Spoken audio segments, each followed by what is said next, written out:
Hello everyone, सभी को नमस्कार। मैं अवधेश दीक्षित आप सभी का इस यूट्यूब चैनल पर स्वागत करता हूं। So this is the lecture number 5 of percentage. और आई होप आपने अगर ये चारों लेक्चर देखे हो इससे पहले के, तो आप समझ पा रहे होंगे कि मेरे पढ़ाने का तरीका क्या है। तो यूट्यूब पर जो हम देखते हैं कि एक सेशन में ही परसेंटेज पूरा रिवाइज करवा दिया, तो क्या उसमें ये सभी टाइप के सवाल कवर अप हो सकते हैं? मैं डेफिनेटली एग्री करता हूँ कि सेशंस जो है वो ज्यादा हो रहे हैं परसेंटेज पर, लेकिन आप में से कोई भी एक स्टूडेंट कोई एक टाइप मेंशन कर दो कि सर ये वाला सवाल तो आज तक हमने देखा ही नहीं है। आप अपने मन से क्लासेस को लंबी कर रहे हो या मन से टाइप्स बना रहे हो। बात क्लियर है? तो हमें इन डिटेल में पढ़ना है, एक बार पढ़ना है कि एक बार कोई एक टॉपिक पढ़ा तो उसके बाद उसे फिर पढ़ने की कभी आवश्यकता ना पड़े, चाहे हम कोई भी एग्जाम दे रहे हो। ठीक है, तो दिस इज द रीजन कि नंबर ऑफ सेशन ज्यादा हो रहे हैं। आप क्वालिटी ऑफ कंटेंट में अगर कोई इशू है तो वो जरूर बताएं। ठीक है, तो भाई अगर कोई अच्छी चीज बनाते हैं तो उसमें समय लगता है। ठीक है, so this is lecture number 5 of percentage. I hope आपने पुराने 4 सेशंस देखे हो, नहीं देखे तो पहले उनको देख लीजिए। Schedule Monday Wednesday Friday 9 AM है। क्वेश्चंस की पीडीएफ आपको हमारे टेलीग्राम चैनल पर मिल जाएगी जिसका नाम है Dikshit sir. Like share subscribe comment वगैरह तो बनता है। चलिए, तो बिना किसी विलंब के शुरुआत करते हैं। टाइप नंबर 8, परसेंटेज इंक्रीज्ड और डिक्रीज्ड। अब सवाल को एक बार आराम से पढ़ते हैं। क्या कह रहा है? Price of rice decreases by 20% if a person can buy 40 kg rice before reduction, then with same expenditure how much rice he can buy now? सवाल समझ में आया कि यानी पहले जो है प्राइस कुछ भी था उससे 20% गिर गया है और एक आदमी पहले 40 kg खरीद सकता था, तो बताओ अब कितना खरीद सकता है। इंपॉर्टेंट बात यह कि आपको हमेशा सवाल को समझना है और उसके बाद आगे बढ़ना है। ठीक, पहले एकदम बेसिक तरीके से समझते हैं जो आप में से काफी सारे यूज करते होंगे। अगर आपने पढ़ा है, नहीं पढ़ा है तो सबसे अच्छी बात है। ठीक, हमने ये डिस्कस कर लिया है कि प्राइस इनटू में कंजम्पशन जो है ये बराबर होता है एक्सपेंडिचर के, जहां पर प्राइस और कंजम्पशन कैसे रिलेशन में होते हैं? इनवर्स, और ये डायरेक्टली प्रोपोर्शनल। तो यहां पर देखो प्राइस जो है वो डिक्रीज हो गया 20% से। देखो 20% का मतलब क्या होता है? आपने कहा सर 20% होता है 1/5। तो अगर हम प्राइस की बात करें ओल्ड और न्यू, तो मेरे भाई प्राइस जो है वो 5 अगर था तो 1 कम हो गया, तो अब नया प्राइस 4 हो गया। तो कंजम्पशन जो है वो 4 से 5 होना चाहिए। सवाल कह रहा है a person can buy 40 kg rice before. आपको ये जरूर देखना है कि 40 kg वो पहले खरीद रहा था तो इसकी वैल्यू 40 हो गई।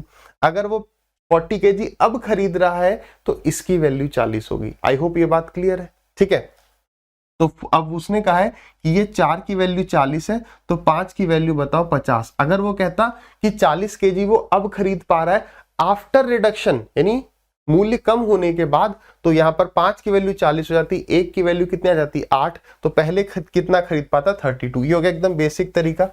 मैं कह रहा हूं ऐसे ना करके आप सीधे ऐसे करो ना कि 20% का मतलब होता है 1/5। 20% का मतलब होता है 1/5। तो प्राइस जो है वो 5 से 4 हुआ होगा। हम कंजम्पशन को 4 से 5 करते थे, हाँ या ना भाई? 5 से 4 प्राइस हुआ है तो कंजम्पशन जो है वो 4 से 5 होगा। ये ओल्ड है ये न्यू है, बात हम कंजम्पशन की कर रहे हैं। तो आप ये देखो सीधे 4 की वैल्यू 40 दी है तो 10 की वैल्यू 5 की वैल्यू कितनी होगी? 50। 1 की वैल्यू 10, खत्म। क्यों हम उसको बार बार ही लिख रहे हैं? यहीं पर खत्म हो सकता है, कंसेप्ट को क्लियर रखना है। डन है? ठीक है, सो 50 वाज द करेक्ट आंसर। अब सवाल को ट्राई करिए।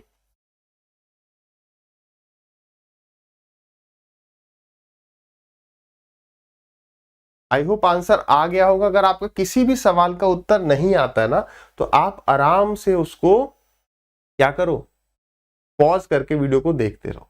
दूसरी बात, अब देख लो लाइव क्लास होती है तो बातचीत ज्यादा होती है। लाइव क्लास में अगर ये लाइव क्लास होती तो आप बस ये कह पाते सर रिपीट कर दो। मैं पहले ही सवाल को इतने आराम से समझा रहा हूं, कोई भी एजुकेटर आप कहीं भी पढ़ोगे तो पहले आपको आराम से बताएंगे, फिर आप रिपीट करने को कहोगे तो उसे फास्ट ही तो बताएंगे। तभी तो आप समय को पीछे ले जाने की पावर रखते हो, तो और अच्छे से समझ सकते हो। ठीक है, so this is the benefit of pure recorded videos. Pure recorded का मतलब क्या हुआ? लाइव नहीं है, लाइव का रिकॉर्डेड फॉर्म नहीं, केवल रिकॉर्ड ही की जा रही है आपके लिए। आ जाइए, सवाल क्या कह रहा है? Price of an object is increases नहीं होगा, या तो केवल इंक्रीजेस होता है या इंक्रीज्ड बाई। ठीक है, तो प्राइस 10% से इंक्रीज हो गया तो 1/10 यानी कि जो कंजम्पशन है वो क्या करना पड़ेगा, प्राइस 10 से 11 हो गया तो कंजम्पशन को 11 से 10 करना पड़ेगा। कंडीशन क्या, अगर मैं खर्चा उतना ही करना चाहता हूं, if a man can bye 154 object before increase, तो ये पहले का बता रखा है कि पहले इतनी खरीद सकता था, तो बताओ अब कितनी खरीदता होगा after increase with the same expenditure, खर्चा उतना ही रखना है। तो प्राइस 10 से 11 हुआ है तो कंजम्पशन 11 से 10 हो जाएगा। तो 11 की वैल्यू दी हुई है, 10 की वैल्यू फाइंड आउट करनी है, तो 154 is value of 11, find the value of 10। 11 से कितनी बार जा रहा है ये, 14 टाइम्स, तो 14 10 जा 140। Where is 140, option number A is the correct answer. ठीक है, अब यहां पर सवाल का टाइप जो है वो थोड़ा सा चेंज होता है। एक बार आप सवाल को आराम से पढ़ो, अटेम्प्ट करना है ना कोई भी सवाल, उससे पहले उसको आराम से पढ़ना इज इंपॉर्टेंट। सीधे हम अटेम्प्ट नहीं करेंगे, एक बार आप सवाल को पढ़ो, उसको समझो, ट्राई करना चाहते हो तो ट्राई करो, कंसेप्ट वैसा ही कुछ है। करें डिस्कस, आ जाइए।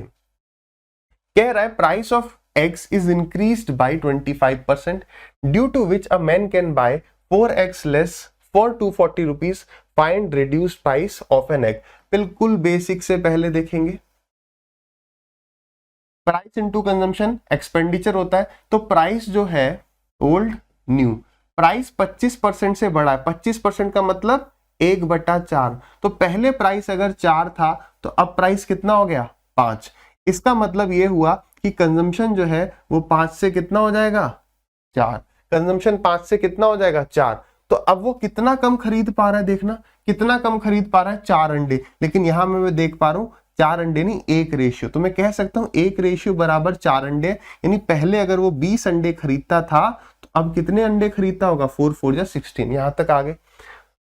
दोनों केस में क्या वो खर्चा बराबर नहीं रख रहा होगा, बिल्कुल बराबर रख रहा होगा। उसने पूछा है find reduced price, reduced price मतलब नया वाला प्राइस बताइए, यानी कि नया वाला कंजम्पशन को उठाना पड़ेगा। तो मैं ये कह सकता हूं कि अगर आप मेरे से न्यू प्राइस पूछोगे, अगर आप मेरे से न्यू प्राइस पूछोगे तो मैं क्या करूंगा, 240 रुपए खर्च करते हैं और 16 अंडे खरीदते हैं, ये आ गया न्यू प्राइस, न्यू कंजम्पशन, और दोनों टाइम खर्चा तो इतना ही है। तो 8 से गया ये आपका 2 बार, 8 से गया ये 30 बार, 30/2 यानी 15 इस सवाल का सही उत्तर हो जाएगा। आराम से समझिएगा, आप में से कईयों को सवाल अगर आता भी है तो भी सीखने को बहुत कुछ है। ठीक है, हम तो ये मान के चल रहे नहीं आता है कुछ भी, आपको भी ऐसे ही पढ़ना है, कुछ नहीं आता है। दूसरा, अगर हम बात करें यहाँ पर ओल्ड प्राइस की, तो ओल्ड प्राइस कितना होता, अगर वो पूछ लेता ओरिजिनल प्राइस ओल्ड प्राइस, तो 240 रुपए खर्च होते थे और हम कितने अंडे ले रहे थे, 20। सो पुराना जो प्राइस था दैट वाज 12 रुपए। बात क्लियर होगी सभी को, बात सभी को क्लियर होगी। ठीक है, तो याद रखेंगे आंसर आया था 15 और 12। अब आते हैं इसके एकदम बेहतरीन अप्रोच पर, आराम से समझना, बिल्कुल आराम से। और यहां पर हम इस सवाल को एक बार चेंज भी करेंगे for better understanding of the concept. ठीक है, ये मैंने इसलिए लिख लिया ताकि मैं भूल ना जाऊं। अभी आप बता तो सकते नहीं, सर बोला था कि बताएंगे, मैं भूल गया तो, है ना, पढ़ाते पढ़ाते भूल जाते हैं, अकेले है ना मैं और बस मेरा कैमरा। चलिए आ जाइए, मान रहा हूं कि आप बैठे हो, इधर आओ, फोकस, वापस आ जाइए। दूसरा तरीका क्या है, अब इसे इस तरीके से समझो कि पेट्रोल के प्राइसेस मान लो 20% इंक्रीज हो गए। अभी पेट्रोल का प्राइस हम एग्जांपल के लिए ले लेते हैं 100 रुपए है, ठीक है, और बाद में कुछ समय बाद ये प्राइस 120 रुपए हो जाता है। ठीक, हम 600 रुपए की पेट्रोल डलवाते थे, हम कितने रुपए की पेट्रोल डलवाते थे, 600 रुपीज की पेट्रोल डलवाते थे। तो बताओ 100 रुपए में, ये 100 रुपए के हिसाब से 600 रुपए में कितनी लीटर पेट्रोल आएगी, 6 लीटर। यानी हम क्या करते थे, हम सीधे जाते थे, कहते थे भैया 6 लीटर पेट्रोल, 6 रुपए लिख दिया, भैया 6 लीटर पेट्रोल डाल दो। ठीक है, अब पेट्रोल एकदम तुरंत 120 रुपए की हो गई। मैंने कहा भैया ऐसा करो, ऐसा करो, 6 लीटर पेट्रोल डाल दो। ठीक है, मैंने उसे 600 रुपए दे दिए। तो वो क्या करेगा, पेट्रोल डालेगा और 5 लीटर पर रुक जाएगा, नहीं रुक जाएगा, 120 इंटू में 5, 600 हो गया, 5 लीटर पर वो रुक गया। मैंने कहा भैया 6 लीटर डालते थे ना, कहता भैया अभी आपके पास पैसे कम हैं, आपने कम पैसे दिए। तो मैं पूछूंगा 6 लीटर के लिए कितने कम दिए, कहेगा 120 रुपए। कितने? 120 रुपए। यानी कि मेरे पास कितने रुपए कम पड़ गए अगर आप ध्यान दो। देखो प्राइस बढ़ा था 20%, उसने कहा कि भैया 120 रुपए और दो, तो देखो कितना मेरे पास कम पड़ गया, इसका 20%। ठीक है, तो यानी इसका 20% कितना, 120, और उसने मुझे कितने कम लीटर पेट्रोल दिया, 1 लीटर कम दिया। यानी आज की डेट में 120 रुपए में 1 लीटर पेट्रोल आता है, तो आज का प्राइस तो पता चल ही गया ना सबसे पहले तुरंत। फिर से रिपीट करते हैं कि जब भी किसी चीज का प्राइस बढ़ जाएगा, जब भी किसी चीज का प्राइस बढ़ जाएगा तो मेरे पास उतने रुपए कम पड़ेंगे, कितने, जितने परसेंट प्राइस बढ़ गया है। तो इसका 20% कितना, 120 रुपए ही कम पड़े। अब इसका अपोजिट केस लेते हैं, प्राइस 120 था, नेक्स्ट डे में जाता हूं, मैं लेता था 5 लीटर, 120 रुपए के हिसाब से, और अगले दिन में जाता हूं प्राइस 100 हो जाता है। तो अभी आप सबसे पहले ये देखो प्राइस कितने परसेंट कम हुआ है, तो आपको 20/120 यानी 16 सही 2/3%, है ना, इतने परसेंट प्राइस कम हो गया है। और अब मैं जाता हूं तो मैं कहूंगा भैया 5 लीटर पेट्रोल डाल दो, वो 5 लीटर पेट्रोल डाल देगा। उसके बाद कहेगा भैया और ये लो पैसे, कितने पैसे अभी मुझे नहीं पता है। मैंने कहा भैया इसका और तेल डाल दो, कितना तेल डालेगा, 1 लीटर तेल डालेगा। तो मैं समझ गया वो मेरे को 100 रुपए दे रहा था, 100 रुपए में 1 लीटर तेल आ जा रहा है, तो यानी ये नया प्राइस हो गया। कैसे?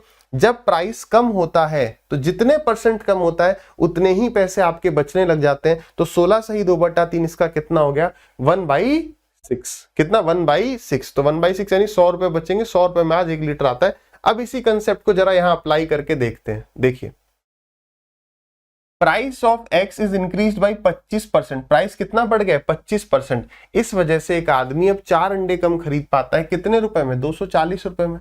यानी मैं कह सकता हूं कि उस आदमी के पास 240 का 25% यानी इतना रुपया उसके पास कम पड़ गया था। अगर इतना रुपया और होता तो आज वो 4 अंडे और खरीद पाता। यानी आज का प्राइस कितना हो गया मेरे भाई, आज का प्राइस कितना हो गया, सॉरी 4 अंडे था ना, आज का प्राइस ये आ गया, इतने पैसे में आज की डेट में 4 अंडे आते हैं। तो 4 से गया ये आपका 60 टाइम्स और 4 से गया ये आपका 15 टाइम। कोई शॉर्ट ट्रिक नहीं है, प्योर कंसेप्ट है या नहीं है, बात क्लियर है। अब समझिए, अब आप में से कईयों के मन में विचार आ रहा है कि सर अगर उसने हमसे पुराना प्राइस पूछ लिया तो क्या करेंगे, पुराना प्राइस पूछ लिया तो क्या करेंगे, पुराना प्राइस शायद 12 आया था ना। देखो पुराना पूछेगा तो हम ऐसे करेंगे, 240 रुपए में 240 वो लेके जाता था, अब उसका 25% उसके पास कम पड़ने लग रहा है, यानी इतने रुपए में आज की डेट में इतने अंडे आते हैं, तभी तो इतने कम मिले। ये आज का प्राइस है, प्राइस में चेंज कितना हुआ, 25% बढ़ा है, तो 25% का मतलब 1/4, तो प्राइस 4 से 5 हो गया है। तो ये यानी ये पूरा जो है ये 5 रेशियो की वैल्यू, यूनिटरी मेथड 4 की वैल्यू बतानी है, ठीक है। तो 5 से गया ये 2 बार, इस 4 से ये 4 चला गया, इस 4 से ये 24 गया 6 बार, तो 6 इंटू में 2, क्या आंसर 12 नहीं आया। क्लियर है। अब यहां पर मैंने एक स्टार मार्क लिखा था वो मिट गया, वो याद है मुझे। अब देखो स्टार मार्क क्या है कि अगर यहां पर इंक्रीज्ड की जगह डिक्रीज हो जाए, बहुत इंपॉर्टेंट पॉइंट है, तो अब वो 4 अंडे कम की जगह अधिक खरीद पाएगा, 4 अंडे कम की जगह वो अधिक खरीद पाएगा। फॉर 240 रुपीज फाइंड रेड्यूस्ड की जगह अब यहां पर इंक्रीज्ड आ जाएगा, इंक्रीज्ड की जगह वो कह सकता है नया प्राइस बताइए, find increased price of an egg. इस केस में भी आंसर 15 ही रहेगा जो पहले था। क्या आप बात को समझ पा रहे? देखो बस बात इतनी ही तो होगी। अभी आप इस सवाल को भी ट्राई करके देखो, किसी भी मेथड से ट्राई करेंगे कि हमारे ओरिजिनल प्राइस में चेंज रहेगा, अभी भी नया प्राइस तो वही रहेगा ना, न्यू प्राइस। क्यों? क्योंकि प्राइस जो है वो 25% कम हो गया, यानी अब उसके पास 240 रुपए के अभी भी 25% पहले कम हो रहे थे, अब ज्यादा हो जा रहे, बच जा रहे, तो इसका 25%। पहले वो 4 अंडे कम खरीद पा रहा था, अब अधिक खरीद पा रहा, तो अभी का प्राइस तो यही कांस्टेंट रहेगा। बात क्लियर हुई? हाँ, पुराना प्राइस चेंज हो जाएगा, पहले हम जो भी कर रहे थे अब कितना करेंगे, डिक्रीज हो गया 25%, तो 25% का मतलब होता है 1/4। तो 4 से प्राइस कितना हो गया, 4 से प्राइस कितना हो गया, 3 हो गया। तो मैं कह सकता हूं कि ये 3 की वैल्यू है 4 की वैल्यू फाइंड आउट करनी है। I hope this thing is clear to everyone. पहले यहाँ 3 की जगह 5 आ जा रहा था। डन है। चलिए अब इस सवाल को आप करेंगे, बिल्कुल सही बताएंगे। टाइमर आपके लिए थोड़ा सा मैं दे देता हूं रेफरेंस के लिए। मेंस में आए चाहे प्री में आए, कंसेप्ट हम समझ गए तो उड़ाना ही है, कोई रहम नहीं करना है।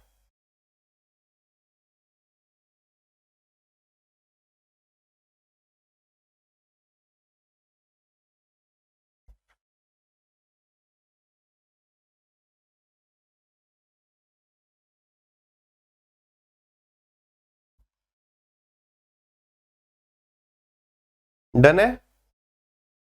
आ जाइए, नहीं है तो आपको पॉज करके ट्राई करते रहना। समय को रोकने की, पीछे करने की, आगे करने की सारी ताकतें अब आपके पास मौजूद हैं, है ना।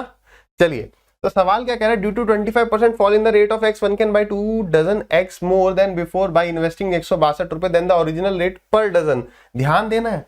अब मुझे ऐसा लग रहा था उसने 2 डजन यहाँ पे दिया है, वो कहीं एक अंडे का प्राइस ना पूछने लग जाए। इन छोटी छोटी चीजों के लिए रेडी रहना है, ठीक है। इन छोटी छोटी चीजों के लिए तो रेडी रहना ही है। तो प्राइस 25% कम हो गया है, यानी अब मेरे पास 162 का 25% यानी इतने रुपए बचेंगे। अब इतने रुपए में 2 दर्जन एक्स्ट्रा अंडे आ रहे। ये आज का रेट हो गया। वो क्या पूछ रहा है, ओरिजिनल रेट बताइए। ओरिजिनल रेट 1 दर्जन ही कह रहा है, ठीक है, दर्जन की बात चल रही है, ओके। तो 25% कम हुआ है, तो 25% का मतलब कितना होता है 1/4। तो प्राइस 4 से कितना हो गया है, 3 हो गया है। यानी मेरे भाई ये कितने रेशियो की वैल्यू, 3 की। बतानी कितने की है, 4 की। आपको ये भूल जाते हो, अगर वैसे भूलना नहीं चाहिए, 4 से 3, तो ये 3 रेशियो की वैल्यू, 4 की वैल्यू बता दी। ये 1 दर्जन का मूल आ गया। कल को अगर यहाँ पर एक अंडा कह देता तो 1/12 हो जाता। तो जो आंसर आपका यहां से आता है ना, जहां तक चांसेस है, वो 12 से कटने वाला दे देगा किसी भी प्रकार से, ठीक है। तो अभी 1/12 नहीं आएगा। ये छोटी छोटी बातें आपके अंदर से आनी चाहिए, ठीक है। चलिए तो 4 से गए 4, 3 दूनी 6, 6 दूनी 12 और फिर 7 42, 27 इस सवाल का करेक्ट आंसर हो गया, ठीक है। डन है। Next question.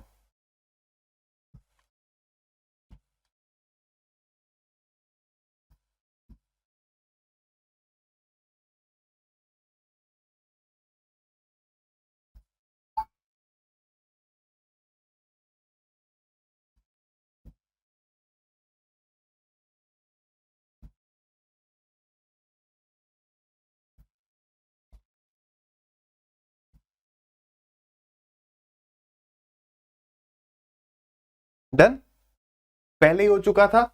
सवाल क्या कह रहा है, कह रहा है reduction of 20% in the price of sugar enables a purchaser to obtain 8 kg more for 160। तो ये बात पक्की है कि यार प्राइस कम होगा तो कंजम्पशन वो ज्यादा ही कर पाएगा सेम कॉस्ट में। तो अब क्या हो गया, 160 का 20% यानी कि 1/5, इतने रुपए उसके पास बच रहे थे और आज इतने रुपए में इतने केजी चीनी आती है। तो 1 केजी का प्राइस आज है, वो बिफोर की बात कर रहा है, तो 20% का मतलब होता है 1/5। तो प्राइस जो है वो 5 से कितना हो गया, 4। तो ये नया प्राइस हमेशा हमेशा हमारा इस तरीके से क्या निकलता है, नया प्राइस। तो 20% मतलब 1/5, तो प्राइस 5 से कम हो गया है, रिड्यूस हो गया, 5 से 4 हो गया। तो ये 4 की वैल्यू है, 5 की पता करनी है। 5 से गया ये 5, ठीक है, 8 4 32। चलो 8 से गए 2 बार और 2 से गए 2 बार और इस 2 से गए 10, 5 बार। तो 5 इस सवाल का सही उत्तर है। इंपॉर्टेंट है बस एक छोटी सी इक्वेशन बनाना। आई होप क्लियर है। चलिए अब हम पढ़ेंगे, नया टॉपिक पढ़ेंगे, मिक्सचर है। नहीं, मिक्सचर नहीं पढ़ने वाले हम, जो है मिक्सचर के कुछ सवाल जो है करेंगे डिस्कस। सवाल को आप एक बार आराम से पढ़िए, ध्यान से पढ़िए। यहां मिक्सचर क्यों लिखा है उसको समझते हैं। ऐसा ही सवाल हम रेशियो में भी करेंगे, ऐसा ही सवाल हम मिक्सचर एलिगेशन में भी करेंगे। इंपॉर्टेंट होता है, जैसे आपने सवाल देखा, so the most important part is कि आप इस सवाल को देखकर डिसाइड करें कि मैं इस सवाल को किस मेथड से करूंगा। Method is very important. देखो अगर यहां पर ये परसेंटेज ना देके रेशियो दे दे, जैसे 20% शुगर है, अगर किसी में 20% शुगर है, ये शुगर सॉल्यूशन है ना, शुगर सॉल्यूशन यानी 80% वाटर होगा। बात को ध्यान से समझना, इंपॉर्टेंट बात है। ऐसे ही सवाल हम रेशियो में भी देखेंगे और ऐसे ही सवाल हम एलिगेशन में भी देखेंगे, ठीक है। इस टाइप के सवाल को हम एलिगेशन से करने को अवॉइड करते हैं, हमें एलिगेशन तभी लगाना चाहिए जब दो चीजों को मिक्स कर रहे हैं। इसमें एक टाइप का सवाल है जिसमें आप किसी एक चीज को निकाल भी रहे हो, तो इट इज बेटर कि ऐसे सवालों को हम या तो रेशियो से करेंगे या परसेंटेज से करेंगे। अभी रेशियो बताकर मैं कंफ्यूज बिल्कुल नहीं करूंगा, लेकिन आपको ये बता दूंगा कि आप सवाल देखते ही कैसे डिसाइड करें कि हमें ये सवाल परसेंटेज से उठाना है या रेशियो से उठाना है। जिन स्टूडेंट्स ने बाई चांस कहीं और पढ़ रखा होगा तो वो पक्का यहाँ पर रेशियो में भी घुसे होंगे, लेकिन डिसाइड कैसे करें कि यार ये परसेंटेज से ही करना है या रेशियो से ही करना है, उस पर आते हैं।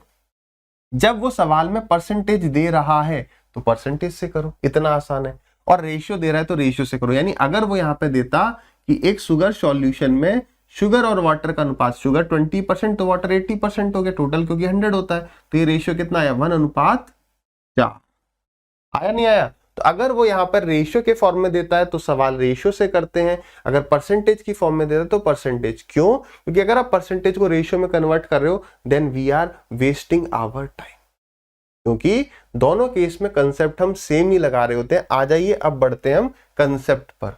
आ जाइए, कंसेप्ट क्या है इस सवाल का? कंसेप्ट है कि आपको यहां पर पकड़ना है कि कौन कांस्टेंट है, कौन कांस्टेंट है। कांस्टेंट है का मतलब है जिसके साथ no touching, no touching, no touching, only seeing हो रहा है जिसके साथ, ठीक है, मतलब जिसको टच नहीं किया जा रहा है। फोकस करिए, जिसको टच नहीं कर रहे हैं वो चीज कांस्टेंट रहेगी। अगर मैंने कहा कि मैंने कोई चीज निकाल ली तो मैंने उसको टच कर लिया, मैंने कोई चीज डाल दी तो मैंने उसको फिर भी टच कर दिया, मतलब जो चीज कांस्टेंट रह रही है हमें वो पकड़ना है। सवाल को अब पढ़ो और अपने मन से मुझे पढ़ के बताओ कि क्या चीज कांस्टेंट है। इसे अभी डायग्राम के थ्रू भी समझेंगे। एक बार सवाल को पढ़ो और पता लगाओ कि क्या चीज कांस्टेंट है, किसके साथ कोई भी छेड़खानी नहीं हुई है। 90 kg sugar solution contains 20% sugar, how much sugar should be added, अगर ऐड कर दिया तो छेड़खानी हो गई, यानी शुगर कांस्टेंट नहीं है। इस सवाल में क्या कांस्टेंट है? वाटर। ये सबसे इंपॉर्टेंट पार्ट है, ये पार्ट हो गया 50% क्वेश्चन इज डन, जो कि आप पढ़ते पढ़ते ही कर जाएंगे। अब समझो ध्यान से, ये हमारा कंटेनर बाद का है और ये हमारा कंटेनर पहले का है। ये मेरा पहले कंटेनर ऐसा था, बाद में ये ऐसा हो गया। क्या था इसमें? मान के चलो, वैसे चीनी और पानी मिले हुए रहते हैं ना, चीनी और पानी मिले हुए रहते हैं, लेकिन हम ये मान लेते हैं कि चीनी और पानी हमने अलग अलग डाल दी। यहां तक ये पानी है, this is water and this is water, sugar नहीं है, ये भी पानी ही है, ठीक है, क्योंकि पानी की क्वांटिटी दोनों में बराबर है।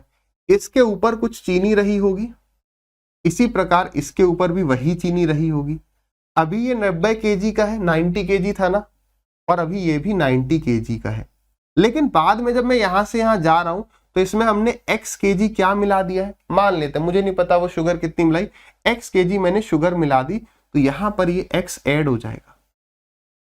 ये क्या है? ये वो पार्ट है जो मैंने ऐड किया, यही मुझे बताना है, यही x मुझे बताना है। अब यहां पर फिर से एक इंपॉर्टेंट बात आएगी, कि मैं पहले भी डिस्कस कर चुका हूं, फिर से करेंगे, बार बार करेंगे जितनी बार ये बात आएगी, ताकि आपको याद हो जाए, ठीक है। अब यहां पर क्या चीज बराबर है? तो आप कहोगे सर यहां पर जो है पानी की क्वांटिटी बराबर है या पानी का परसेंटेज बराबर है? No, the answer is no. समझो अब इस बात को, अगर मैं कहता हूं एक बच्चे के 30 नंबर आए, दूसरे बच्चे के भी 30 नंबर आए, तो क्या दोनों का परसेंटेज बराबर होगा? नहीं हो सकता है इस बच्चे के 30 नंबर 30 में से आए हो और इस बच्चे के 120 में से आए हो, नहीं पढ़ता है, पढ़ना चाहिए।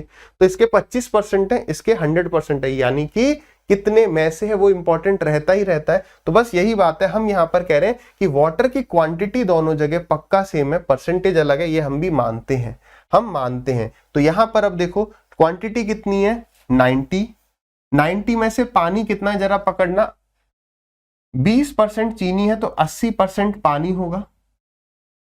ये वाटर की क्वांटिटी पहले केस में, यहां पर वाटर कितना होगा, टोटल क्वांटिटी कितनी है 90 + x, इसमें से पानी कितना है, कह रहा है कि वाटर हो जाए 60%, तो दे रखा है वाटर हो जाए 60%, वो यहां यही भी कह सकता था कि चीनी हो जाए 40%, तो यहां पर आ गया वाटर हो गया 60%। परसेंटेज का मतलब क्या होता है, अपॉन 100। तो आप ये बात समझ पा रहे हो कि इस परसेंटेज से ये परसेंटेज कट गया, 20 से गया ये 4 बार और 20 से गया ये 3 बार। इंपॉर्टेंट बात क्या है, आप नोट डाल के लिख लो, पहले भी लिखवाया था, फिर से लिखो कि जो चीज ये ब्रैकेट में, हम इसे एंड तक ओपन नहीं करेंगे, हमें इसे टच नहीं करना। क्यों? समझो, अगर मैं टच कर रहा हूं तो मैं अपने लिए कैलकुलेशन बढ़ा रहा हूं, इसको टच ही नहीं करना है। देखो एक तरफ आप मल्टीप्लाई करते हैं 270 प्लस 3x, फिर x को एक तरफ, अच्छा x वही है, फिर 270 माइनस करते हैं यहाँ पे 360 में से, काम थोड़ा सा बढ़ जाता, तो फिर आता हमारा 90 बराबर 3x शायद, फिर x की वैल्यू 30 आ रही थी, मतलब कैलकुलेटिव ज्यादा हो जाता। अभी क्या करना है, कुछ नहीं, 3 से सीधे काटो इसे, 90 को कितनी बार, 30 बार, 30 इंटू में 4 कितना हो गया 120, तो 120 बराबर 90 प्लस एक्स, तो कितने प्यार से निकल आया x बराबर 30। समझ रहे हो, क्या नोट करके लिखना है कि ये वाली चीज को कभी अंदर मल्टीप्लाई नहीं करते। प्रॉफिट लॉस में भी ऐसे सवाल आएंगे, मल्टीप्लाई एंड में करेंगे। x की वैल्यू कितनी आ गई 30। कैसा लगा, आई hope this is very easy question, समझ में आया। हमने जो चीज कांस्टेंट है उसको कांस्टेंट करके बस इक्वेट कर दिया, this is the important part, that's all, देख लेना है। अब आ जाइए, ये सवाल आपको 35 सेकंड में करना है, चलिए 40 सेकंड में कर दो।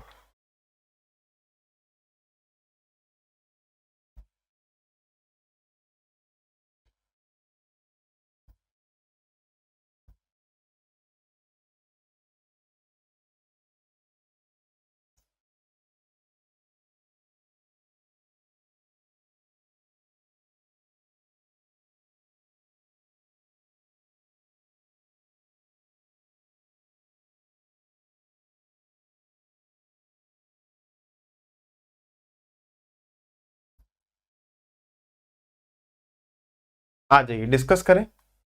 सबसे पहली बात, क्या चीज कांस्टेंट है उसको पकड़िए। इन 60 KG mixture of copper and zinc, zinc is 50%, ठीक है। How much copper must be removed, तो कॉपर को टचिंग कर दिया ना, तो यानी कि बस जिंक को बराबर कर दो जिंक से, ये इंपॉर्टेंट है। तो पहले 60 केजी हमारा मिक्सचर था, उसमें 50% नॉट 50 केजी, 50% हमारा जिंक था, परसेंटेज अब लगाने की जरूरत नहीं है। बाद में मिक्सचर कितना हो जाएगा, रिमूव किया जा रहा है, कुछ कम हो जाएगा, तो 60 माइनस एक्स, और इसमें हमारा सो दैट जिंक बिकम 60%, तो जिंक 60%, जिंक ही चाहिए था कांस्टेंट, तो 60 से सीधे 60 को काट देते, तो 60 माइनस एक्स बराबर 50 है, तो तुरंत समझ गए कि यार एक्स की वैल्यू 10 हो गई, होगी नहीं होगी, खत्म। अगला सवाल,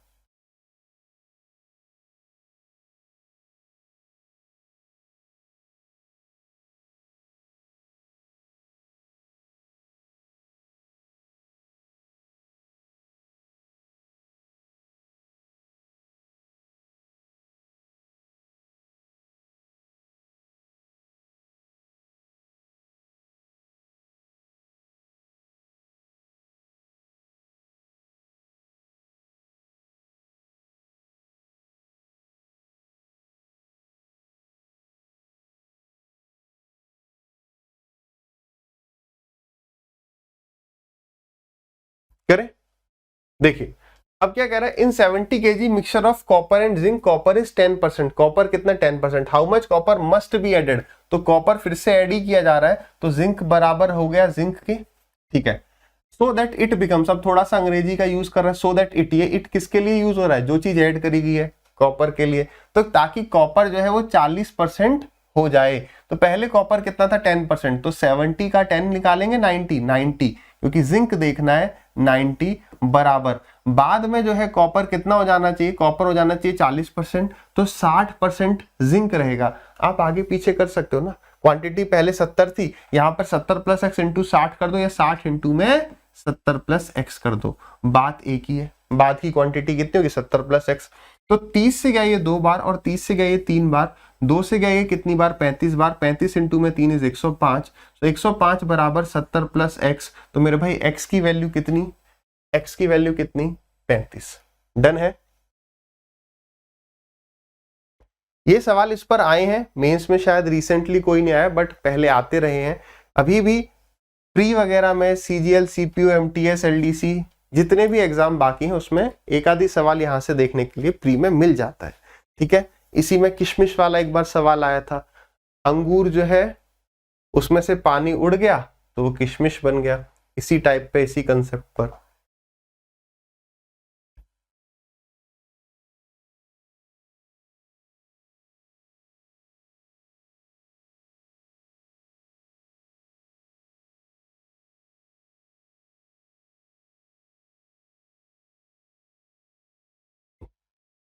करें डिस्कस, देखिए आराम से, सबसे पहले ये बात समझिए कि यहां पर ना ये दिन का कोई रोल नहीं है, ये तो बस ऐसे ही दे दिया है। मेन बात क्या है यहाँ पर, जैसे कोई भी फल होता है, आप ये जानते हो जब आप ताजा फल खरीदते हो तो वो उसके अंदर वाटर कंटेंट बहुत ज्यादा होता है, और फिर जैसे जैसे दिन बीतते जाते हैं तो वो पिचकता जाता है। तो पिचकता है तो क्या चीज कम होती जाती है, उसमें से वाटर कंटेंट हम मानते हैं कि वो कम होते जाता है, वाटर उड़ते जाता है। ठीक है, तो किसी भी फ्रूट में हम ये मानते हैं कि उसमें दो चीज होती हैं, एक होता है वाटर, एक होता है पल्प। वाटर मतलब कि पानी और पल्प मतलब कि गूदा। तो दिस इज वाटर और ये जो है ये पल्प है। तो पल्प जो है हम ये मानते हैं कि पल्प वाला जो पार्ट है, गूदे वाला जो पार्ट है, वो कभी भी चेंज नहीं होता है। तो हमें क्या चीज कांस्टेंट करनी होती है फल में, pulp is equal to pulp. जितना पल्प पहले था उतना ही पल्प बाद में होगा। कह रहे watermelon weighs 20 kg and has 90% water. After 4 days some water vaporises and it is now left with 60% water. How many kg of water vaporised. मतलब देख बताना है कितना पानी उड़ गया। तो हमने मान लिया, देखो पहले 20 kg था वाटरमेलन का वेट, अब उसमें पानी 90% था, तो पल्प कितना होगा, पल्प 10% होगा, इज इक्वल टू बाद में वाटरमेलन का वेट कुछ कम हो गया, x मान लेते हैं, यही वो पानी है जो उड़ गया। अब पानी 60% बचा, यानी पल्प 40% हो गया। काटा पीटी कर देंगे, 20 से गया ये 2 बार और 2 से गया ये 5 बार, तो 20 माइनस x बराबर 5, तो x बराबर कितना हो गया, 15 हो गया, यानी कि 15 kg पानी उड़ गया। बहुत पानी उड़ गया है।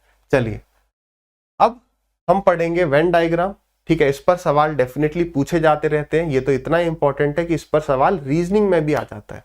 ठीक है, चलिए तो इसमें आई होप आपको सभी कुछ आता होगा, मगर हमारा कर्तव्य है कि आपको कुछ ना कुछ नया इंपॉर्टेंट सिखाते रहे। ठीक है, चलिए बिल्कुल आराम से समझेंगे पहले कि वेन डायग्राम क्या होता है। कुछ छोटे छोटे से मैं आपसे सवाल पूछूंगा, जहां पर आप अटकेंगे फिर हम बताएंगे, है नहीं अटकेंगे बहुत बढ़िया बात है।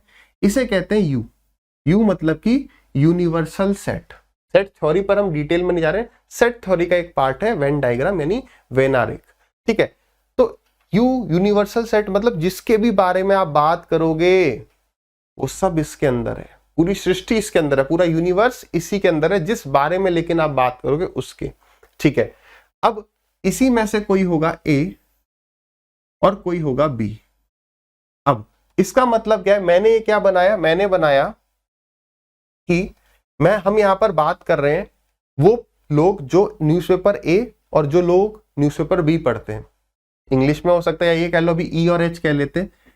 एक गोला डिनोट कर रहा है, एक गोला डिनोट कर रहा है उन लोगों को जो अंग्रेजी के न्यूज़पेपर पढ़ते हैं, ये गोला डिनोट करता है जो हिंदी के न्यूज़पेपर पढ़ते हैं। लेकिन कई सारे लोग ऐसे होते हैं ना जिनके इंग्लिश हिंदी दोनों आता है कि भाई पुराने लोगों को हिंदी पढ़ना है, आजकल के बच्चे जिनको तैयारी करनी है कॉम्पिटिटिव एग्जाम की अंग्रेजी पढ़ रहे हैं, तो दोनों भी आते हैं। तो ये है कॉमन वाला पार्ट, यानी कि दोनों। लेकिन अगर मैं आपसे पूछूं हाथ रख के बताओ कि E माइनस एच क्या होगा या H माइनस ई क्या होगा, तो हो सकता है आप में से कई अटक जाए, है ना। अब उसको भी हमें डिस्कस करना है। अब समझो, अगर मैं ये पूछूं कि बताइए कितने लोग हैं इसके अंदर, देखो ये अगर मैंने ये पॉइंट लगाया तो आप इसके बारे में क्या बता सकते हो, आपको सर ये जो है अंग्रेजी का न्यूज़पेपर आता है इसके यहाँ, ये इसके यहाँ कोई न्यूज़पेपर नहीं आता, भाड़ में जाने दो। ठीक है, ये जिसके पास अंग्रेजी हिंदी दोनों आ रहा है, ये जिसके पास हिंदी आ रहा है, मैंने कहा ये जिसके पास कोई भी न्यूज़पेपर नहीं आ रहा। इतनी बात आप समझ गए, इतनी बात आप समझ गए। अब हम आते हैं इंग्लिश और हिंदी। अब हम आते हैं थोड़े से टेक्निकल वर्ड पे, इंग्लिश एंड हिंदी। अब इनको समझिए, ये मैं कह रहा हूं ये वाला जो पार्ट है ना, अच्छा पहले तो E माइनस एच और H माइनस ई भी समझ लें। E माइनस एच होता है मतलब इंग्लिश में से हिंदी को हटा दो। अगर आप इंग्लिश में से हिंदी हटा दोगे तो ये वाला पार्ट आ जाएगा। H माइनस ई क्या होता है, हिंदी में से इंग्लिश हटा दो, यानी ये वाला पार्ट आ गया। कुल मिलाकर हम ये कहते हैं कॉमन को हटा दो, कॉमन को हटा दो। अब क्या बताओ, इंग्लिश माइनस हिंदी बराबर है हिंदी माइनस इंग्लिश के? बिल्कुल भी नहीं है, बिल्कुल भी नहीं है। तो ये बेसिक सी बात आपको समझ में आ गई। अब हम आते हैं इस वाले पॉइंट पर कि इंग्लिश या हिंदी का मतलब क्या है। तो मैंने कहा कि मैं इसको कह रहा हूं 1, इसको कह रहा हूं 2 और इसको कह रहा हूं 3। 1 का मतलब क्या है, इंग्लिश माइनस हिंदी। 3 का मतलब क्या है, हिंदी माइनस इंग्लिश। तो भाई टू को क्या कहते हैं ये बताइए। तो अभी हम उस पर आएंगे और उसको कैसे डिनोट करते हैं उसको भी देखेंगे। इंग्लिश या हिंदी बताओ ये कौन सा रीजन है, इंग्लिश या हिंदी कौन सा रीजन है। तो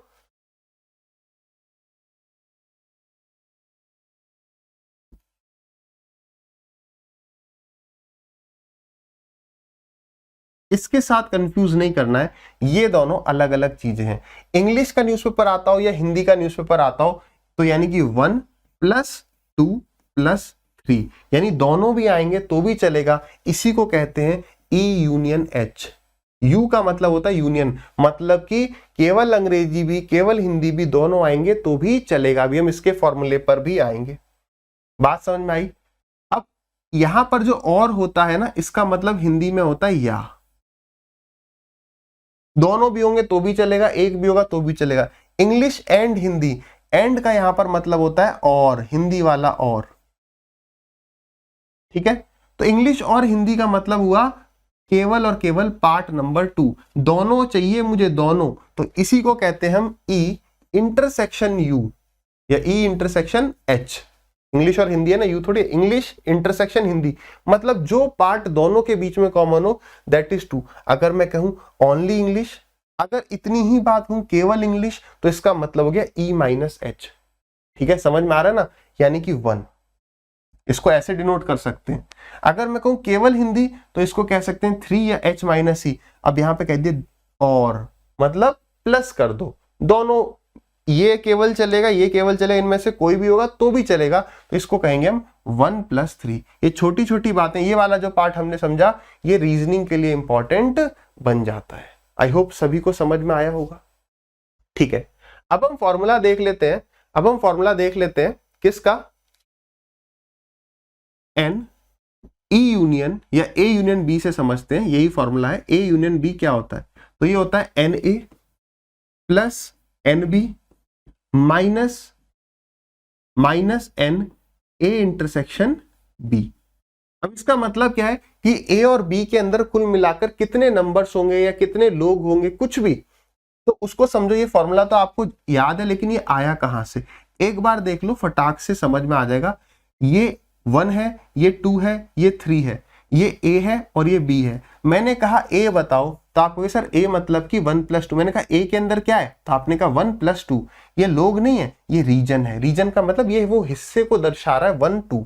ऐसे मैंने कहा यार बताओ बी क्या हो जाएगा, आपको सर बी हो जाएगा 2 + 3। तो मैंने कहा ए यूनियन बी बताओ, तो आप कहोगे ए यूनियन बी हो गया 1 + 2 + 3, यही तो आएगा। लेकिन अगर आपने इन दोनों को ऐड कर दिया तो क्या आएगा, 1 + 2 + 2 + 3, क्योंकि 2 दोनों में है तो 2 बार आ जाएगा। लेकिन मुझे तो 1 + 2 + 3 चाहिए। आपको सर लोड क्यों ले रहे हो, लोड क्यों ले रहे हो, एक बार माइनस कर दो, क्योंकि ये वाला हिस्सा 2 बार आ जाता है इसलिए एक बार माइनस किया जाता है। This is the reason why this formula has derived या दिस फॉर्मूला हैज कम। अंग्रेजी पे मत जाइए, मैथ के अब टीचर है। ठीक है, बात समझ में आई। ये फॉर्मूला कैसे आया, कॉमन वाले पार्ट को हटा दो, हमें ये वाला क्षेत्र बताना है, इसी को कहते हैं ए यूनियन बी और ए इंटरसेक्शन बी, जो दोनों के अंदर होता है। ये बात समझ में आ गई। अब आ जाते हैं, अब हमें स्टार्ट करना चाहिए ये। किसी को ये तो नहीं लग रहा कि सर आप बहुत खींचते हो, आवश्यक है भाई। कोई ऐसा भी तो बालक होगा जिसने मतलब सीधे ही ये क्लास ज्वाइन करी हो, तो उसके लिए खींचना भी पड़ेगा। आ जाइए सवाल देखते हैं। कह रहा है in a town 50% persons like tea, 40% like coffee and 15% like both, then what percent of persons like either tea और कॉफी। मतलब कोई भी होगा तो चलेगा। तो अब इसे दिमाग में सोचो, फॉर्मूला से करना फॉर्मूले से करो, नहीं तो दिमाग में सोचो। केवल चाय, केवल कॉफी, तो इसके अंदर वो लोग 2 बार आ गए, एक बार इधर भी आ गए एक बार इधर भी आ गए, तो एक बार माइनस कर दिया, कितना आ गया, तो ये आ गया अपना 40 में से हमारे 15 चले गए, तो ये बच गया हमारा 25 और 50 75। 75 is the correct answer. Done है, ठीक है। नेक्स्ट क्वेश्चन आराम से करेंगे, ध्यान पूर्वक करेंगे। समय नहीं दिया, कोई बात नहीं। ये समय वैसे मैं अपने लिए देता हूं ताकि मुझे आइडिया लगे कि कितना समय बीत चुका है, ठीक है। और आपको भी यूज करना है कि हाँ भाई इतनी देर के अंदर हमारा आना चाहिए।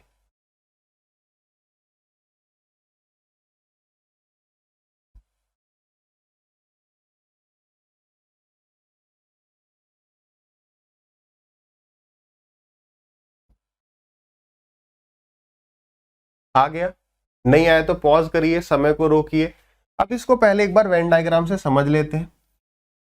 सवाल में क्या कह रहा है? सवाल कह रहा है कि 55% लोगों को चाय पसंद है, 50 को कॉफी पसंद है और 45 को दोनों पसंद है। Then percentage persons who don't like either of them, then how many percent persons don't like either of them. तो अगर मैं पूछूं दोनों में से कुछ पसंद हो, दोनों में से कुछ पसंद हो, तो वो ये वाले लोग हैं। अब वो कह रहे दोनों में से कुछ भी पसंद ना हो, एक भी चीज पसंद नहीं है, यानी कि मुझे चाहिए ये वाला बाकी पोर्शन। तो बाकी पोर्शन कैसे? टोटल में से माइनस कर दो ये वाला, आ जाएगा ना बाकी पोर्शन। टोटल क्या होता है? टोटल 100% होगा। सब कुछ है 100% है टोटल, है ना? हमेशा total is 100%, universal set is always 100%। अब कह रहा, तो मैं पूछ रहा हूं बताओ ये वाले रीजन की वैल्यू बताओ, यानी कुछ ना कुछ जरूर पसंद हो। तो आपको 55 प्लस 50 माइनस में 45, तो ये कितना आ जाएगा? ये आ गया 5 और ये आ गया 60, 60%। ऑप्शन है क्या? एक ऑप्शन देना चाहिए था 60%। Let us suppose option number ए देता 60, यहां दे देता 60%, तो क्या होता? हम कहते हैं 60 आंसर आ गया, टिक करो। लेकिन 60 आया, कुछ ना कुछ पसंद है। उसने कहा भाई then persons don't like either of them, मतलब कुछ भी पसंद नहीं है। तो 100 में से माइनस कर दोगे, 40% इसका सही उत्तर हो जाएगा। So D is the correct answer. Clear?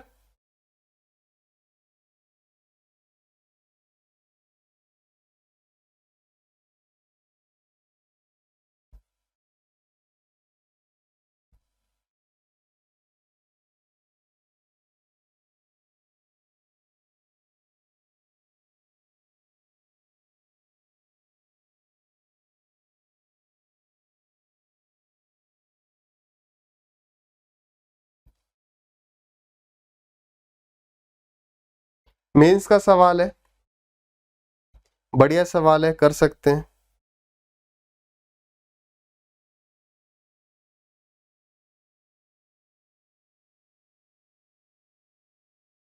चलिए डिस्कस करें। जिनका नहीं हुआ ट्राई करिए, आराम से पकड़िए।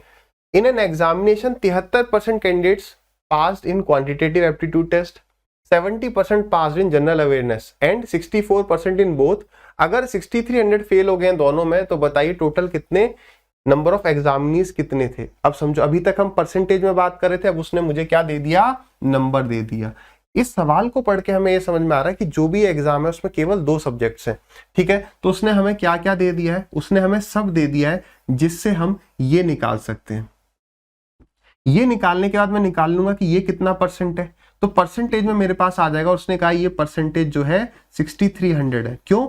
इसका मतलब है कि वो पास हुआ है, चाहे वो किसी एक ही सब्जेक्ट में पास हुआ हो, लेकिन इस ये क्या दर्शा रहा है कि बच्चा पास हुआ है।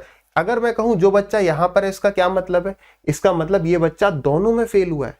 रिपीट करता हूं, ये बच्चा इंग्लिश में पास हुआ है यहां पे मान लो, और यहां पर मैथ्स में पास हुआ है। तो अगर इसकी बात करें तो ये केवल इंग्लिश में पास हो गया, ये केवल मैथ में पास हो गया, ये दोनों में पास हो गया। तो इसका क्या हुआ? ये बेचारा दोनों में फेल, क्योंकि पास के अंदर वो किसी भी गोले के अंदर है ही नहीं। तो बात क्लियर है? आ जाइए।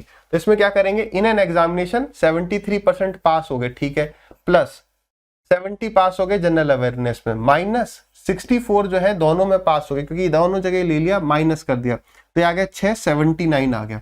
यानी 79% बालक ऐसे हैं जो किसी न किसी में पास हुए हैं। तो 100 में से घटा दोगे तो 21% ऐसे हो जाएंगे जो दोनों में फेल हो गए। तो 6300 ये 21% की वैल्यू है।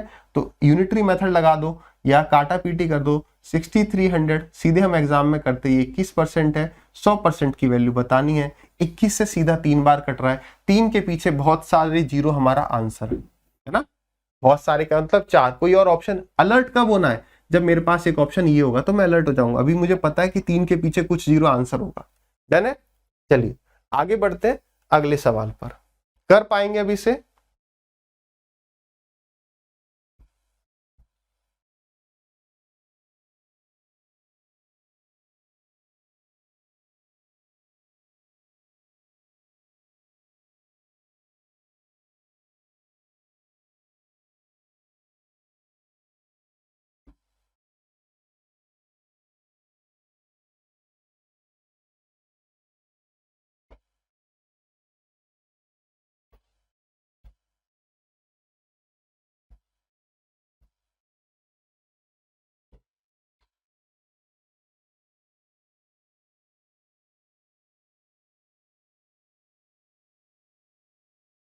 करें, नहीं हुआ ट्राई करते रहिए, जितना हमने अभी तक पढ़ लिया उससे सवाल हो जाएगा। अब ये देखो, मैंने आपको हमेशा सिखाया ये सब बिल्कुल देखने की जरूरत नहीं कि कौन से एग्जाम का सवाल है, कौन से एग्जाम का सवाल है, ये देखने की आवश्यकता ही नहीं है। छोटे से छोटे एग्जाम जिसको आप सोचते हो छोटा, उसमें बढ़िया से बड़ा सवाल आ जाता है। ठीक है, हमें बस सवाल देखना है, क्योंकि जब ये सवाल किसी भी एग्जाम में डाला जाता है तो एग्जामिनर को ये थोड़ी पता है कि मैं फलाने एग्जाम का पेपर बना रहा हूँ। ठीक है, चलिए अब आ जाइए सवाल पर। सवाल कह रहे हैं 60% स्टूडेंट्स जो है वो पास हो जाते हैं हिंदी में, 50% स्टूडेंट जो है वो पास हो जाते हैं अंग्रेजी में, और 10% छात्र जो है दोनों में फेल हो जाते हैं। अगर 100 बच्चे दोनों में पास हुए तो बताइए टोटल नंबर ऑफ स्टूडेंट्स कितने हैं। आराम से समझेंगे, बढ़िया सवाल है। आप इस सवाल को दो तरीके से कर सकते हो, या तो पास से कर सकते हो या तो सवाल को फेल से कर सकते हो। ठीक है सर, किससे करना चाहिए? जो चीज आपको क्लिक कर जाए वैसे कर जाओ। ठीक, अब एक बार फिगर के थ्रू समझो हो क्या रहा है। हमें ये पता है कि ये 60% स्टूडेंट्स हैं जो हिंदी में पास हुए, तो हिंदी 60% है पूरा, और इंग्लिश में जो पास हुए हैं वो 50% है। ये पूरा जो है ये पूरा 50% है।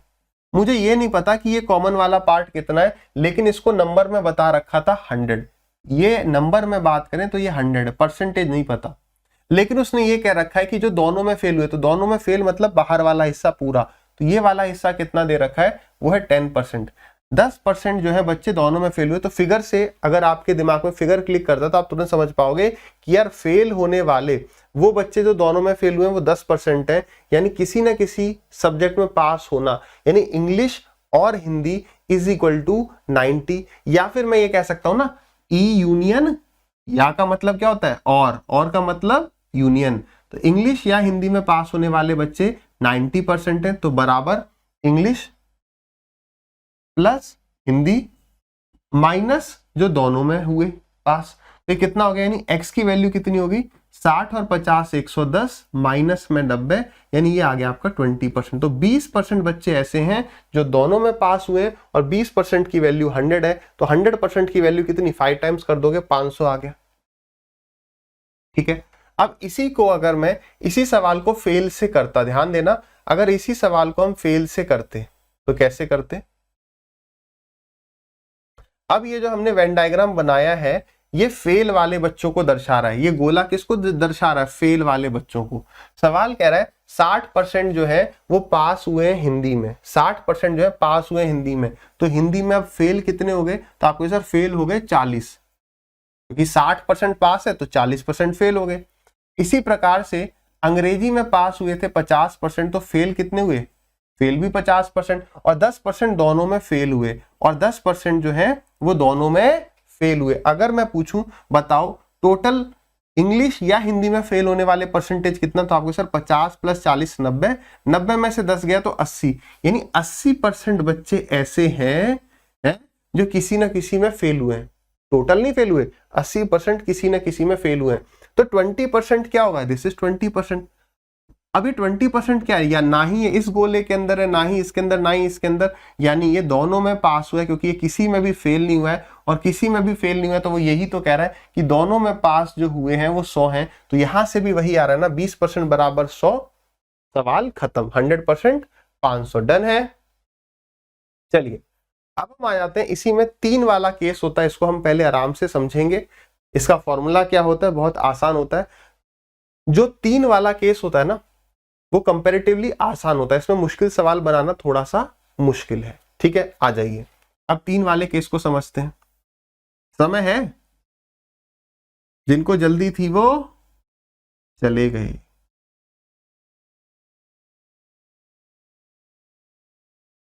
ठीक है, सबसे पहले आप मुझे रीजन बताएंगे। ये वेन डायग्राम शो कर रहा है, ये वेन डायग्राम शो कर रहा है घरों में आने वाले 3 न्यूज़पेपर, ए बी और सी। ए और B, A B C 3 drinks भी हो सकते हैं, न्यूज़पेपर भी हो सकती हैं। एग्जाम में आप देखेंगे ये प्रोफेशंस भी होते हैं, कोई वकील है, कोई इंजीनियर है, कोई टीचर है, उसको डिनोट करा, कुछ भी हो सकता है।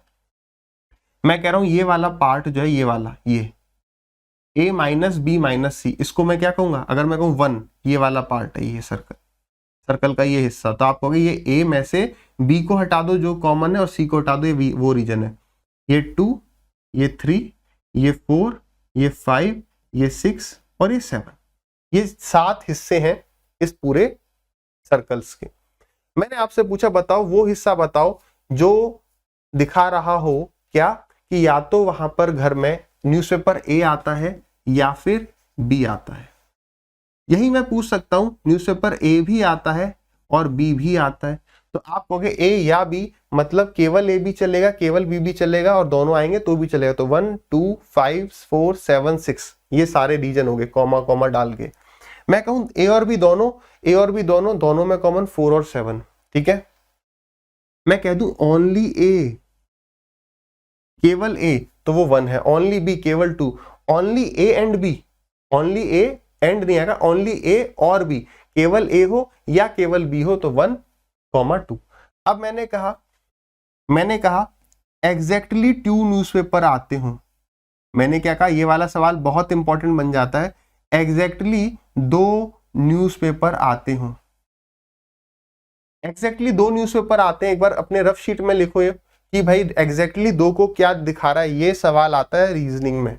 एग्जैक्टली 2 न्यूज़पेपर, ठीक है, बताइए लिख लिया।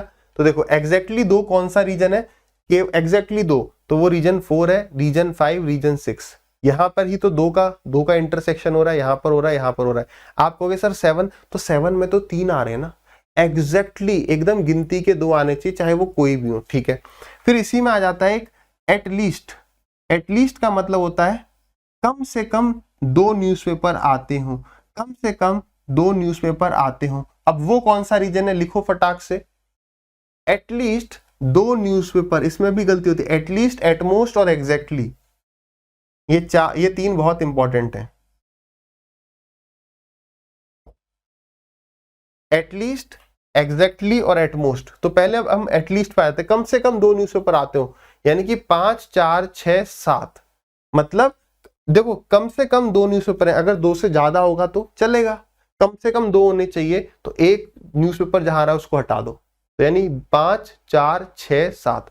इसी तरीके से मैंने कहा एटमोस्ट 2 न्यूज़पेपर, अधिक से अधिक 2 न्यूज़पेपर आने चाहिए, अधिक से अधिक 2, यानी बस 3 वाले को हटा दो, बस 3 वाले को हटा दो, यानी कि 1 से कम होगा तो भी चलेगा, सॉरी 2 से कम होगा तो भी चलेगा, क्योंकि अधिक से अधिक 2। Exactly 1, exactly 1, 1 2 3। एटमोस्ट 1, अधिक से अधिक 1, तो 1 2 3 और फिर बाहर वाला भी आ जाएगा। एटलीस्ट 1, कम से कम एक न्यूज़पेपर आए, कम से कम एक न्यूज़पेपर, तो 1 2 3 4 5 6 7, कम से कम एक है। अब ये बाहर वाला नहीं है, अब इसका यूनियन बता देना है। क्लियर हो गया। अब आ जाते हैं इसके यूनियन वाले फॉर्मूले पर, ठीक है, समझ में आया। तो एन हम लिख रहे हैं ना, n A union B union C. अब यहां पर n का मतलब क्या होता है, नंबर, कितनी संख्याएं हैं इसके अंदर, कितने लोग हैं इसके अंदर, दैट इज नंबर। तो हम सीधे अब n नहीं लिख रहे हैं, ये हो गया हमारा a plus B plus C minus a intersection b minus b intersection c, सब आगे आगे जाता है, minus c intersection a plus a intersection b intersection C. अब ये क्या बात हुई यार, पहले हम समझते हैं इसे कि भाई अगर मैं आपसे पूछता कि A union B union C बताओ तो रीजन में वो आंसर क्या होता है, तो आप कहते हैं सर रीजन वाइज वो आंसर होता है 1 plus 2 plus 3 plus 4 plus 5 plus 6 plus 7, यही आंसर आना चाहिए। लेकिन जब मैंने ए लिया तो ए में क्या आ गया, तो आपने कहा सर ए में आया 1 प्लस 4 प्लस 5 प्लस 7। बी में क्या आया, ध्यान से देखना, 2 प्लस 6 प्लस 4 प्लस 7। सी में क्या आया, तो सी में आया 5 प्लस 7 प्लस 6 प्लस 3। ये प्लस है, मल्टीप्लाई नहीं है। अब आ जाओ फाइनल, हमने क्या किया, हमने इन सबको ऐड कर दिया। ऐड करने के बाद अब ये पिछले फॉर्मूले की तरह ही तो गया, A plus B plus C. पहले क्या था, A plus B minus A B, तो अब क्या हो गया ए बी सी, तो ये तीनों तो आने ही आने थे, लेकिन ये एक एक्स्ट्रा आने लगता है कि जो तीनों में है उसको जोड़ो। यहां अगर आप इस बात को समझ लोगे तो ये आपको याद रहेगा हमेशा।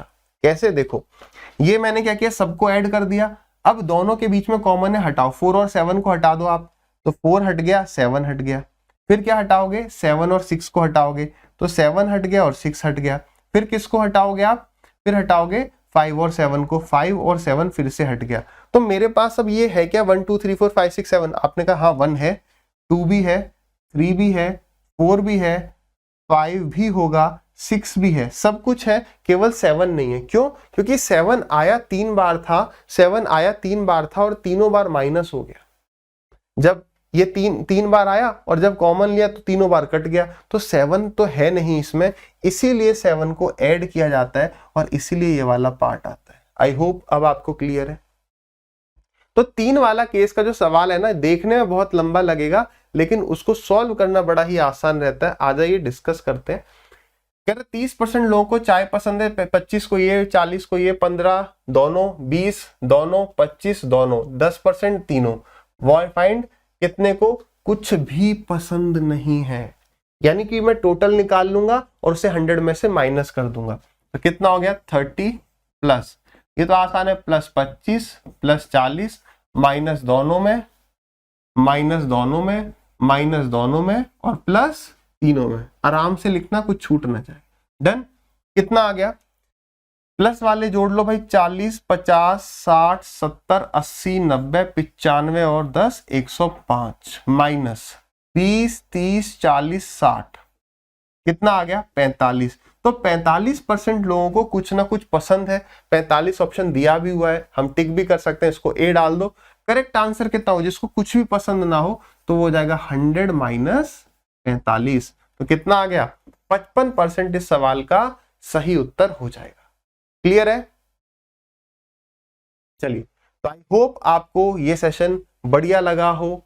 जैसा भी लगा यार कमेंट करा करिए, अच्छा लगता है। और बहुत अच्छा लगा हो तो अपने करीबी एकदम यार के साथ शेयर करिए, किसी ग्रुप में शेयर मत करना। अगर कोई करीबी यार है, भाई बहन, उसके साथ शेयर करिए। फिर मिलेंगे नेक्स्ट सेशन में। टिल देन हंसते रहिए, मुस्कुराते रहिए।